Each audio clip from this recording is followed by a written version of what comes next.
Allah la ma'budu illallah la ilaha illallah la matluba illallah la ilaha illallah la matluba illallah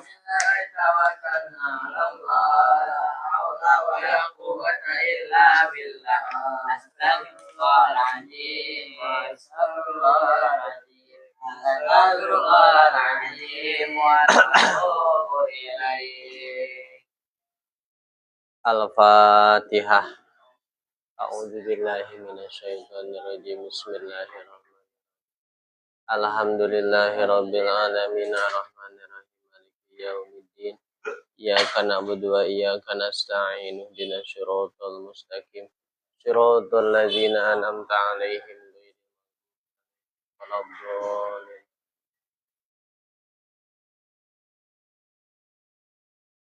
Bismillahirrahmanirrahim.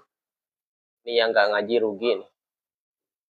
Bab yang kamu senangi. Paslun, adapun pasal ini fi mujibil gusli, dalam menjelaskan perkara yang mewajibkan adus atau mandi besar. Dalam menjelaskan perkara yang mewajibkan adus.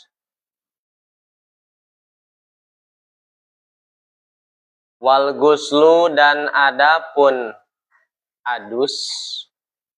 Adus aja ya bahasanya biar gampang. Wal guslu, dan adapun adus lugotan secara bahasa.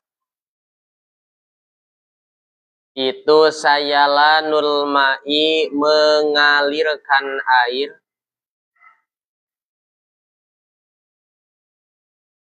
Ala syai'i, pada perkara.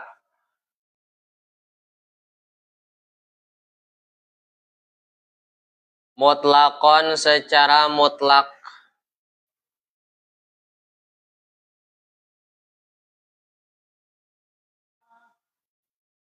Wasyara'an, dan secara syara. Itu sayalanuhu, mengalirkan ma'un.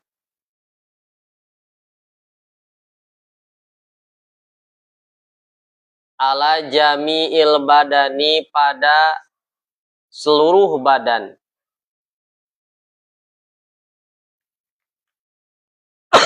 Biniyatin maksusotin, dengan niat yang ditentukan. Biniyatin maksusotin, dengan niat yang ditentukan. Waladzi, dan adapun perkara. Yujibu, yang mewajibkan apa alladzi.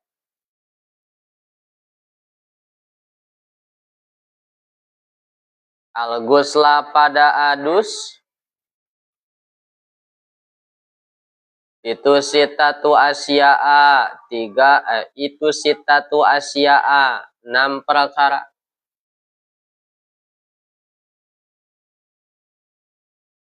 Salah satun, adapun 3. Minha, dari sitah. Itu tashtariku, bersamaan.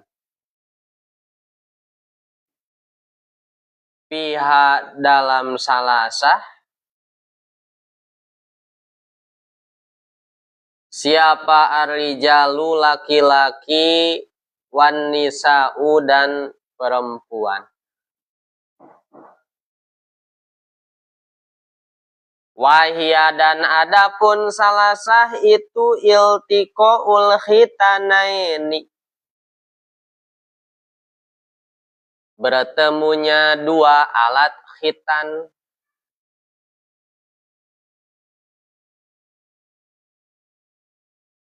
Wa yu'abbaru dan dibahasakan.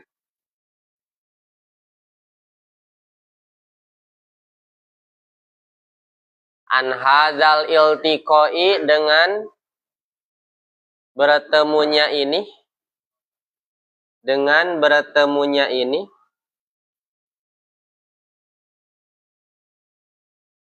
Bi'ilaji hayyin. Dengan memasukkannya orang yang hidup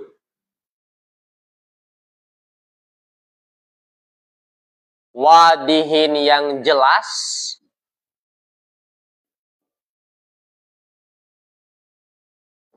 goyaba yang memasukkan siapa hayyun goyaba yang memasukkan siapa hayyun hasafata zakari akan hasapah zakar.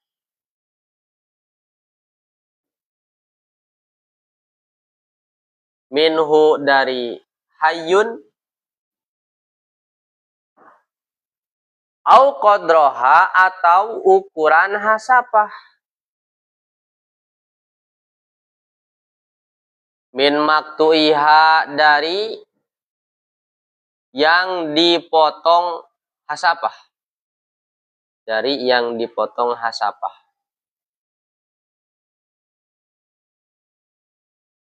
Memasukkan di mana? Di parjin, di dalam parji. Di parjin, di dalam parji. So, kalau guru-guru di santri salaf biasanya memaknai dengan bahasa Jawa. Di parjin ing dalam loket godeg kang enak dan tunggang ngangine ing dalam waktu subuh. Gitu ya.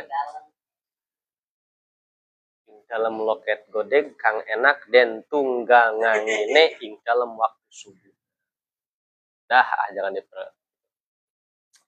Api parjin ing dalam parji wayasiru dan jadi. Wayasiru dan jadi siapa al-adamiyu manusia. Al-mulaju fihi yang dimasukkannya. Al-mulaju fihi yang dimasukkannya. Itu junuban junub. Sekalipun semisal si wanitanya tidak sadar, tahu-tahu udah masuk, udah ada yang masuk, tetap jadi junub dia juga.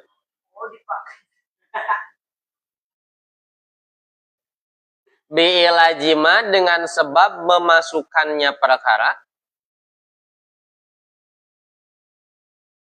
Dzukira yang ditutur apa ma?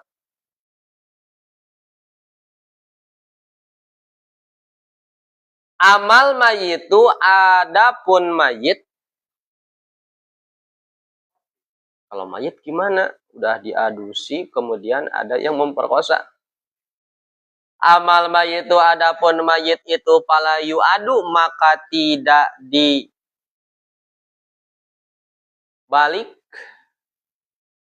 tidak diulangi atau pala yu'adu tidak diulangi apa gusluhu mengadusi mayit. Bi'ilajin dengan memasukkan fihi di mayit. Fihi di mayit. Wa amal khunsa muskil dan adapun khunsa muskil. Falagus lamaka tidak wajib adus. Falagus lamaka tidak wajib adus alaihi pada khunsa muskil. Bi'ilaji hasapatihi dengan memasukkan hasapahnya. khunsa wala biilajin, dan tidak dengan memasukkan fi kubulihi dalam kubulnya khunsa. Jadi dua-duanya harus masuk, baru wajib kalau khunsa. Itu yang pertama. Wa minal mushtaroki, dan sebagian dari perkara yang bersamaan, sebagian dari perkara yang bersamaan, inzalun yakni keluar air mani. Inzalun yakni keluar air mani. Maksudnya injal ay khurujul maniyyi, yakni keluar air mani, min saksin dari seseorang, bigoiri ilajin dengan tanpa memasukkan,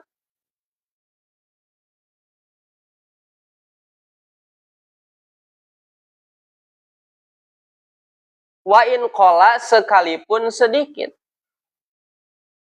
apa almaniyu air mani, kakotrotin seperti setetes, kakotrotin seperti setetes. Walau kanat sekalipun ada apa mani,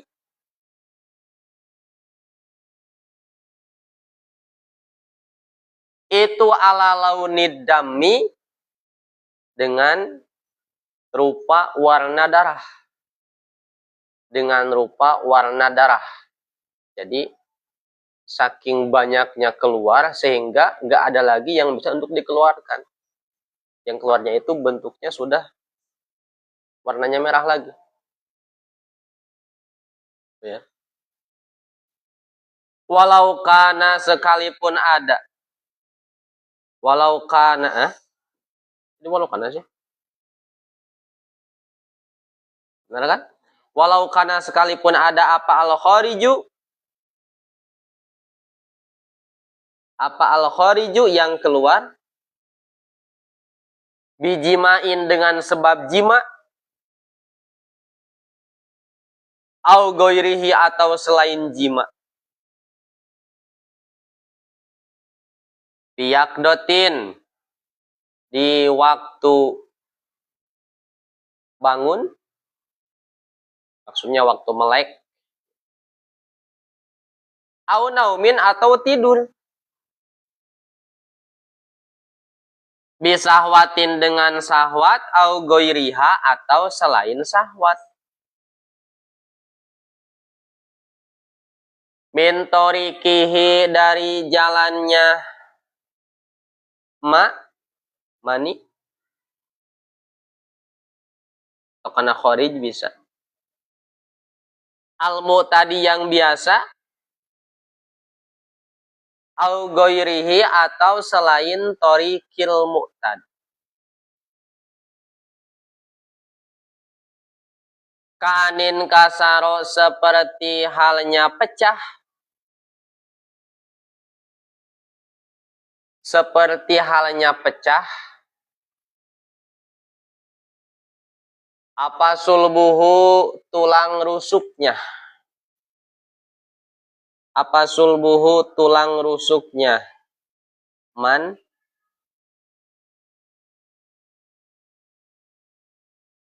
fakhoroja kemudian keluar, apa maniyuhu air maninya man.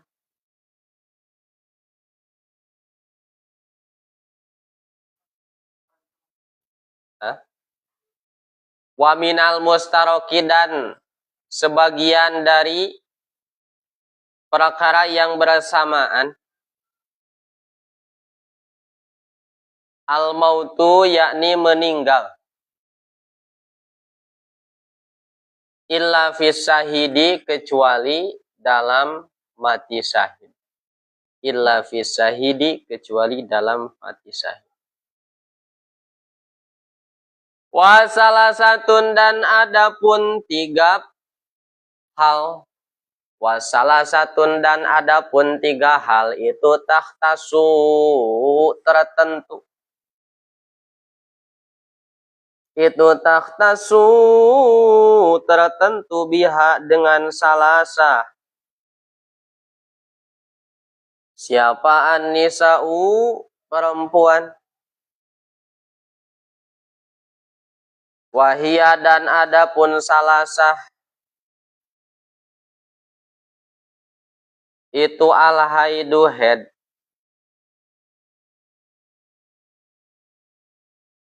Aidam, yakni darah.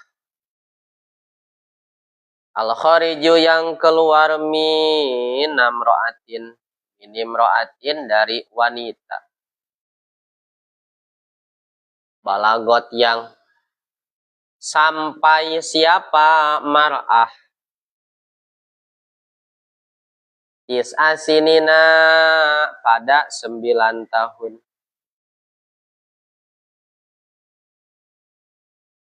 Wan nipasu, dan nipas.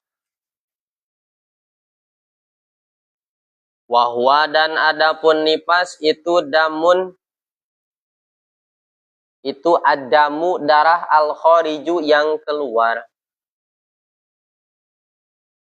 Akibal wiladati, setelah melahirkan.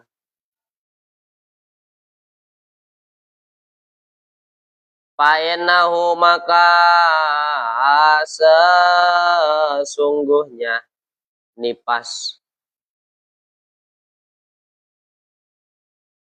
itu mujibun, mewajibkan, lil gusli, pada adus, qot'an, secara pasti. Kemudian yang terakhir, wal wiladatu, dan melahirkan. Al mashubatu, yang bersamaan. Bil balali, dengan basah-basah. Bil balali, dengan basah-basah. Itu mujibu, itu mujibatun, mewajibkan. Lil gusli, pada adus, qot'an, secara pasti. Qot'an, secara pasti. Wal mujarrodatu, dan adapun melahirkan tanpa. Wal mujarrodatu, lan wal mujarrodatu, dan melahirkan sepi, gitu. Lan melahirkan sepi, anil balali, dari basah-basah. Itu mujibatun, mewajibkan. Lil gusli, pada adus. Fil asohi, menurut kaul asoh. Fil asohi, menurut kaul asoh.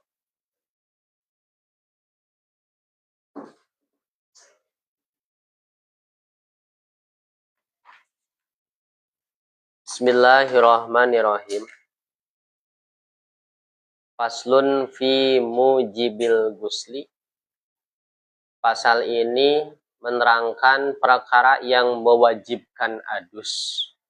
Ketika salah satu daripada hal ini kamu lakukan, maka kewajiban adus atau mandi besar.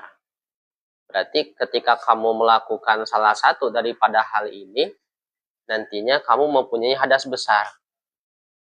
Hadas besar adalah ma'aujabal gusla, perkara yang mewajibkan adus. Namanya hadas besar. Wal guslu lugotan. Adus secara bahasa adalah sayalanul ma'i, mengalirkan air ala syai'i pada suatu perkara secara bahasa. Kamu ambil air, kemudian di sini dialirkan. Itu juga sama, disebutnya adus. Disebutnya guslun, tapi guslun secara bahasa, bukan secara syara. Wasyara'an, sedangkan yang dinamakan adus menurut syara adalah sayalanuhu ala jami'il badan biniyatin maksusatin, mengalirkan air pada seluruh anggota badan dengan niat yang tertentu. Nawaitul gusla lirofi hadasil akbari, langsung mandi. Itu namanya adus. Makanya yang membedakan antara adus wajib dengan mandi biasa itu adalah niat. Ya. Kalau kita mandi biasa, ya itu berarti hanya sebatas membersihkan kotoran yang ada di dohiriyah badan kamu. Sekalipun semisal kamu punya hadas besar, kamu tidak ada niat untuk adus, maka tetap hadas besarnya tidak hilang. Karena hadas besar gak hilang dengan mandi, tapi hilangnya dengan adus. Itu loh.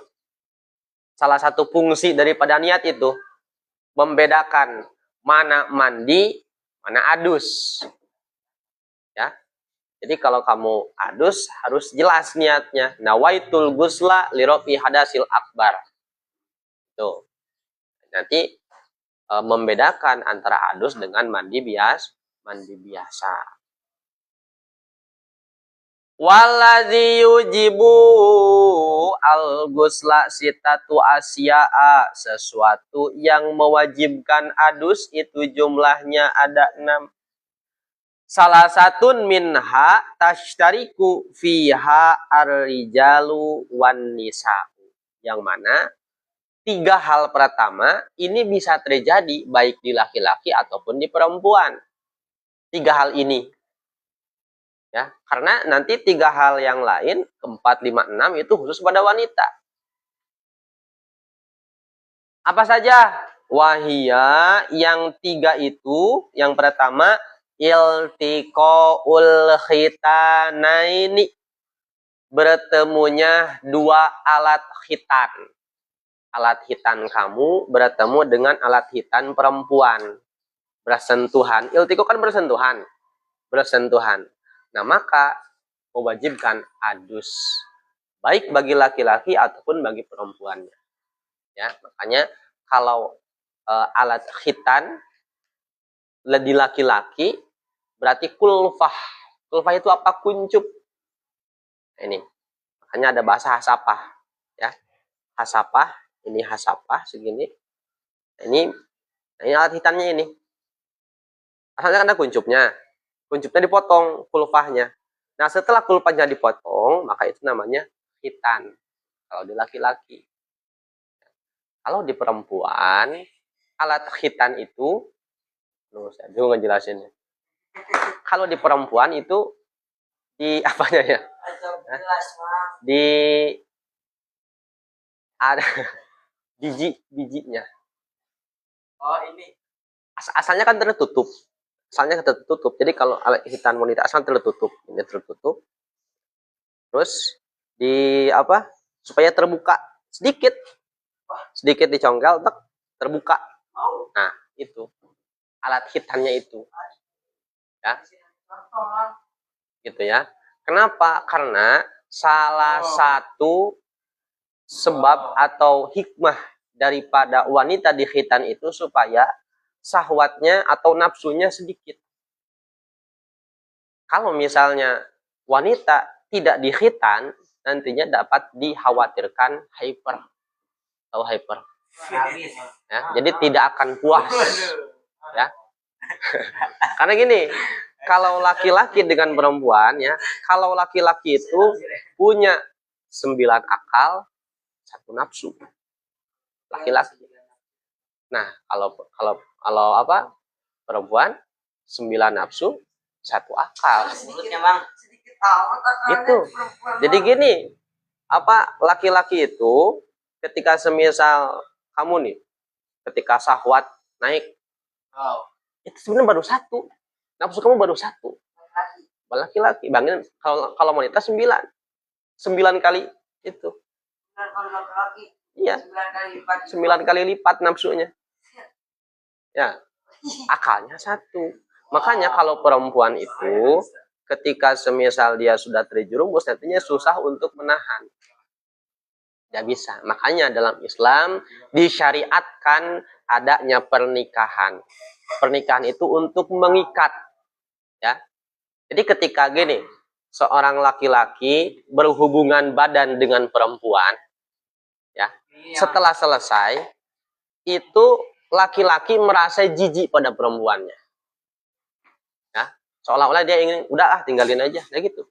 Tapi kalau perempuan sudah melakukan hubungan intim dengan laki-laki, dia tidak bisa melupakan laki-laki tersebut. Akan nempel. Ya, makanya adanya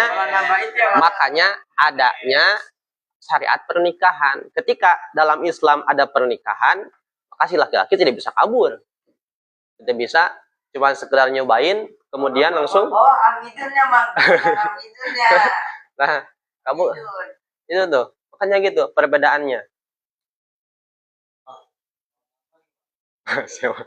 Jadi gitu ya. Salah satu hikmah kenapa kok wanita itu dikhitan itu supaya nafsunya tidak terlalu besar. Salah satu hikmahnya. Iya, kalau semisal, tapi perempuan itu dia mempunyai rasa malu. Jadi tertutup dengan rasa malunya. Itu. Tapi kalau laki-laki kan punya 9 akal, punya 9 cara gimana caranya. Kalau laki-laki. Itu ya. Jadi yang pertama perkara yang mewajibkan adus itu adalah bertemunya 2 alat khitan.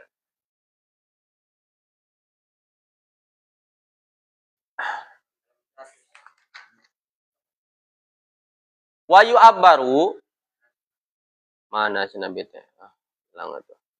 Wayu abbaru an hadzal iltiqo, kemudian diungkapkan atau dibahasakan dengan bahasa iltiqo ilkhitanain adalah biilaji hayyin, memasukkannya orang yang hidup, wadihin yang jelas, laki-lakinya jelas bukan banci, goyabah hasapata zakari, yang memasukkan hasapah zakarinya, minhu darinya, au qadroha, atau kira-kira ukurannya hasapah, min maktuiha, jika semisal dia tidak mempunyai hasapah, dimasukkan fi farjin, di dalam farji, ya, dalam farjinya. Nah, jadi bahasanya itu yang mewajibkan adus itu ya gak harus semuanya masuk, tapi yang penting hasapah zakar kamu. Nah, ini hasapah helm. Nah, yang mewajibkan itu masuknya hasapah. Nggak perlu semuanya masuk, cuman sekedar sedikit udah wajib adus gitu, wajib hasafah au qadroha min maktuiha, atau semisal ada orang yang tidak mempunyai hasafah, dakarnya itu nggak ada helmnya, nggak pakai helm. Ya pokoknya ini nggak ada gitu aja, jika tunggul nggak ada hasapahnya ya, maka nanti dikira-kirakan sekitar, misalnya hasapah itu berapa senti ya, misal hasapah 2 senti, oh berarti ketika masuknya udah 2 senti maka mewajibkan adus. Itu di mana dimasukkannya? Di parejin, di dalam pareji. Nah, yang dinamakan pareji di sini secara umum ya, sekalipun secara galib yang disebut pareji itu alat kelamin wanita, tapi enggak seperti itu. Pareji di sini umum, baik kubul, baik dubur, ya, baik punya manusia atau punya hewan. Ya, ada kambing nih, masukin nama kamu, sama itu juga wajib adus karena dinamakan pariji. Sama yang penting hewan-hewan.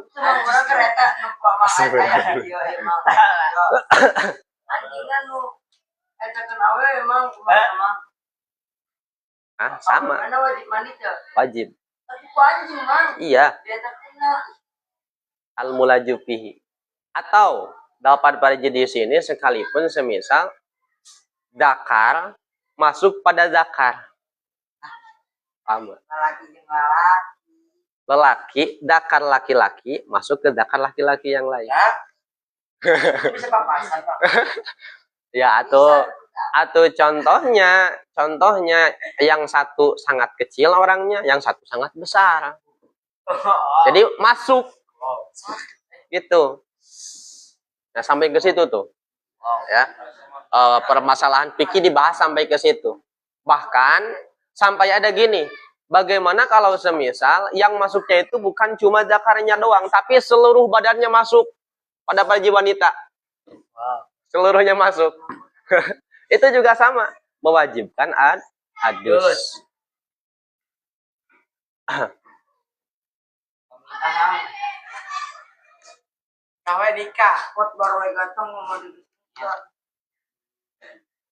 Terus wa yasiru al-adamiyu al-mulaju fihi, dan ketika hal tersebut terjadi maka seseorang yang dimasukinya, berarti perempuan itu statusnya menjadi junuban, junub bi'ilaji madzukir, dengan sabab masuknya perkara yang tadi.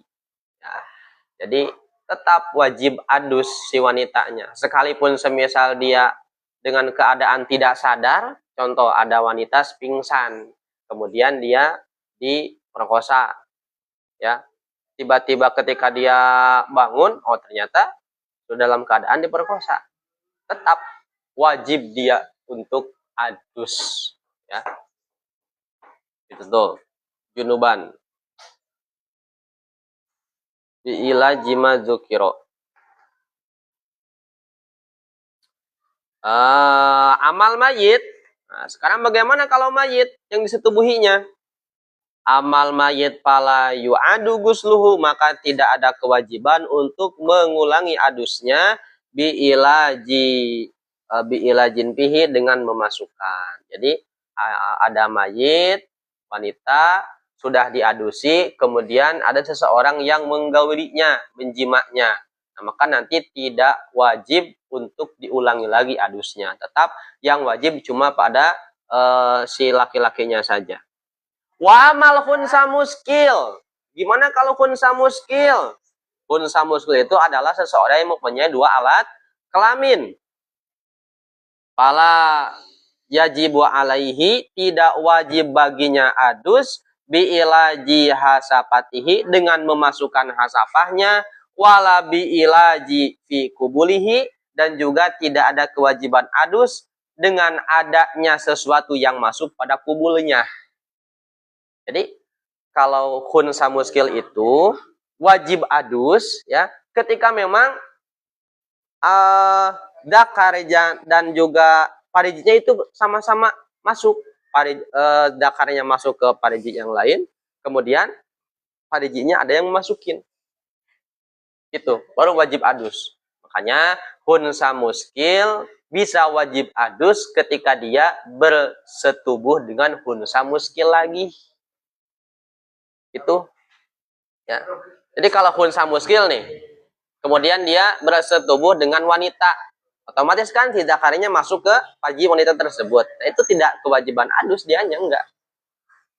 Ya. Atau sebaliknya, khunsa muskil bersetubuh dengan laki-laki, maka kubulnya atau parijinya dimasukin oleh zakar orang lain, itu juga sama, tidak ada kewajiban adus. Ya, jadi gitu. Kalau khunsa muskil mah, ya sekalipun sekarang memang udah hampir dapat dikatakan tidak ada ya. Ya mungkin ada, tapi perbandingannya ya mungkin 1/1000. Itu yang pertama. Kemudian wa minal mustaraki, sebagian dari sesuatu yang bersamaan terjadi baik di laki-laki atau perempuan. Inzalun yakni keluar air mani. Khurujul mani yakni keluar air mani min sahsin dari seseorang bigoiri ilajin dengan tanpa memasukkan, ya, wa in khola, sekalipun air maninya sedikit, kakotrotin seperti satu tetes, ya, kakotrotin seperti satu tetes, tetap itu mewajibkan adus.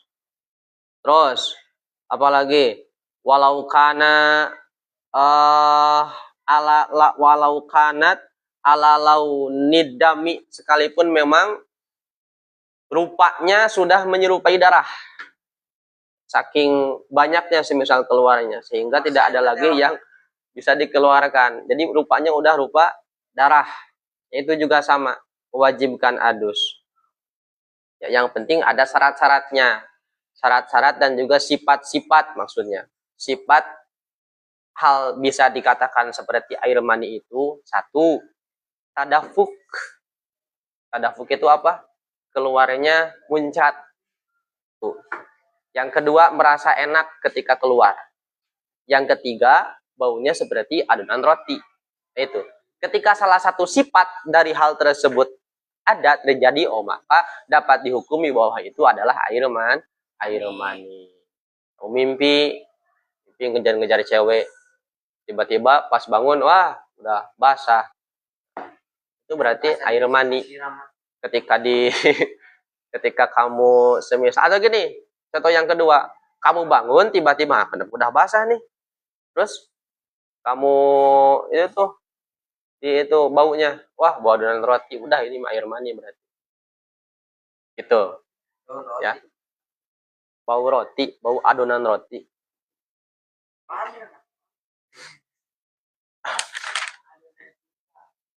Gitunya. Walau kana al khariju bi jimain, sekalipun keluarnya dengan sebab jima, au ghairihi, atau dengan selain jima. Nah, contohnya dengan selain jima, ya kamu jima dengan tangan. Nah, itu juga sama, mewajibkan adus, ya, mewajibkan adus. Atau dipaksa sama orang lain, sama itu juga mewajibkan adus. Fi yaqdotin au naumin, baik dalam keadaan melek sadar, au naumin, atau dalam keadaan tidur. Bisahwatin, baik memang dengan syahwat, au goirihi au goiriha, atau dengan selain syahwat, seperti tadi contohnya tuh, tiba-tiba pas bangun ternyata udah basah, ya. Mentorikihi al mu'tad, keluarnya dari jalan yang biasa, au goirihi, atau dari jalan lain. Ka'anin kasaro, seperti halnya contoh seseorang yang kecelakaan, kemudian tulang rusuknya pecah, ya. Fakharaja maniyuhu, keluar air maninya. Nah, itu juga sama dapat mewajibkan adus. Tapi itu berbicara ketika memang si dakarnya itu sudah tidak berfungsi, ya. Kalau dilihat di sarahnya itu seperti demikian. Nah, ya kan contoh ini kan di sini, nah. Di sini keluar air mani dari sini. 3 wekas dari sini keluarnya. Sebab celaka semisal. Keluar dari sini dapat mewajibkan adus, berbicara ketika memang dakara kamu sudah tidak berfungsi. Tidak berfungsi, jadi gak bisa. Berbicara seperti itu. Itu ya. Wasa wa minal mustarok, mana Nabi teh fakhara jamani yuhu. Wa minal mustarok al mautu. Kemudian yang ketiga, bersamaan antara laki-laki dan perempuan adalah meninggal. Illa fis syahid, kecuali orang yang mati syahid. Ya, jadi ini kewajibannya untuk orang yang hidup. Kan dia udah mati, mau adus gimana? Berarti untuk orang yang hidup. Kewajibannya memandikannya selain orang yang syahid. Syahid fid dunya. Ya, syahidnya bukan syahid fil akhirat. Kalau syahid bil akhirat, seperti contoh, kamu semisal berada di pondok status santri, kemudian meninggal di Kobong, itu syahid, dengan syahidnya syahid bil akhirat. Atau meninggal karena kebakaran, meninggal karena tenggelam. Nah, itu namanya syahid akhirat. Dalam artian tetap hukum di dunia seperti orang biasa, maka harus disolatin, harus dimandiin, dan demikiannya. Gitu. Kalau syahid di dunia kan enggak, kamu perang tuh, ikut perang ke Palestina, ya baru datang, kemudian langsung mati di tempat, ya, darah kamu itu banyak, langsung dikubur di situ.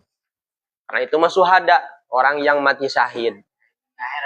Dunia akhirat kalau seperti itu. Ya, mau ke Palestina. Baru datang udah mati nih. Wa salah satun takhtasu biha an-nisa. Nah, kalau tiga hal ini tertentu hanya pada perempuan. Wahya al-haidu, yang pertama haid. Maksudnya terputus dari haid, ya. Haid itu. Ayat Adam al-kharij, yakni darah yang keluar min nimroatin, dari wanita balagot yang sudah mencapai asinina 9 tahun. Wanita sudah mencapai 9 tahun minimal, kemudian dia mengeluarkan darah, maka darah itu namanya darah haid. Ya, ketika selesai mengeluarkan darahnya, semisal 7 hari atau 6 hari, maka ada kewajiban adus. Pertama. Kemudian yang kedua, wan nipasu, darah nipas, maksudnya berhenti daripada nipas. Wahwa adam al-kharij, darah yang keluar akibal wiladati, setelah melahirkan. Fa innahu mujibun lil gusli, maka itu mewajibkan adus. Ya, sama maksudnya in kitouhu. Bukan berarti ketika si wanita tersebut mengeluarkan darah nipas langsung adus, bukan gitu. Tapi setelah selesai nipas, dia ada kewajiban untuk adus, ya. Minimalnya nanti di depan ada bab khusus head, nifas, istihadoh, ya. Maksimal kalau head berarti minimal 1 hari 1 malam, maksimal 15 hari, galib 7 hari. Kalau nifas minimal setetes, galib 40 hari, maksimal 60 hari. Itu kalau nifas. Itu nifas. Kebiasaan wanita biasanya kan 7 hari, 6 hari. Ya. Yang terakhir, perkara yang mewajibkan adus bagi wanita yang terakhir adalah al-wiladah, melahirkan. Al-mashubatu bil balal mujibatun lil ghusli qat'an, yang bersamaan dengan basah-basah, jadi mengeluarkan anaknya itu memang dengan cairan-cairan, itu mewajibkan adus secara pasti, ya. Wal mujarrodatu anil balal, tapi jika memang tidak ada basah-basah, jadi pas keluarnya itu si anak dalam keadaan kering, gak ada cairan sedikit pun, itu juga sama, mujibatun lil ghusli fil asoh, menurut kaul asoh itu mewajibkan adus, ya. Tapi ingat bahwa kewajiban adus disebabkan melahirkan itu berbicara ketika setelahnya tidak keluar lagi darah nipas. Kenapa? Karena kalau semisal keluar darah nipas, dia adus itu tidak ada guna adus. Tujuan utama adus itu supaya dia sah melaksanakan sholat. Kalau semisal dia adus mau ngapain? Setelahnya ada darah nipas. Gitu ya. Karena kalau adus itu murni ibadah wasilah. Wasilah supaya kita sah melaksanakan sholat. Itu beda dengan wudhu. Kalau wudhu mah itu ibadahnya wasilah, tapi wasilahnya maksudah. Kalau wudhu. Nah, kalau adus mah enggak. Contohnya gini contohnya. Ya, kamu semisal mimpi basah, udah subuh kemudian tidur, bangun-bangun jam 8 pagi, mimpi basah. Berarti kan kewajiban adus. Nah, wajib adusnya nanti jam 12. Jam 12 siang wajib adusnya. Ketika akan melaksanakan sholat duhur. Ketika akan melaksanakan sholat duhur, apa syarat sahnya? Harus suci dari hadas 2. Hadas besar harus suci. Makanya ketika kamu akan melaksanakan sholat duhur, harus adus dulu. Nah itu. Jadi dari jam 8 sampai jam 12 itu tidak ada kewajiban adus. Tempatnya bukan di situ. Gitu ya. Tapi kamu nanti kalau mempunyai hadas besar, makruh untuk makan, untuk minum.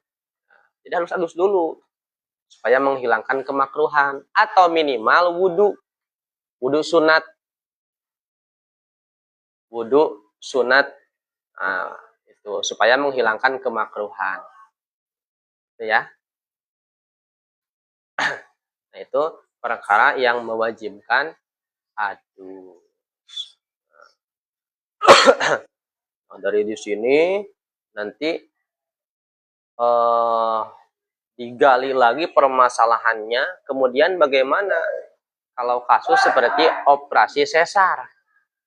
Apakah mewajibkan adus atau enggak? Tahu kamu operasi sesar? Operasi sesar itu melahirkan, tapi bukan dengan jalan biasa. Langsung di sini dari perutnya diambil si anaknya, dioperasi, dibelek, diambil anaknya. Ya, itu mewajibkan adus atau enggak? Operasi sesar. Makanya ulama berbeda-beda pendapat. Pendapat tetap mewajibkan. Kenapa? Karena yang namanya melahirkan itu yang penting si anak terpisah dari tubuh si wanita tersebut. Baik dengan jalan biasa atau dengan cara operasi sesar. Itu yang pertama. Yang kedua, tidak wajib adus kalau dengan operasi sesar. Kenapa? Karena anak itu sama seperti air mani yang menggumpal. Anak itu. Sedangkan, tadi itu di atas, keluar air mani dari jalan yang bukan biasanya dapat mewajibkan adus, berbicara kalau si parijinya itu sudah tidak berfungsi. Jadi kan masih berfungsi, masih bisa, ya. Tapi karena mungkin si anaknya terlalu besar, maka lewat operasi sesar, maka tidak ada kewajiban adus. Nah, itu perbedaan ulama. Gitu ya. Paham? Amrib? Ada pertanyaan enggak?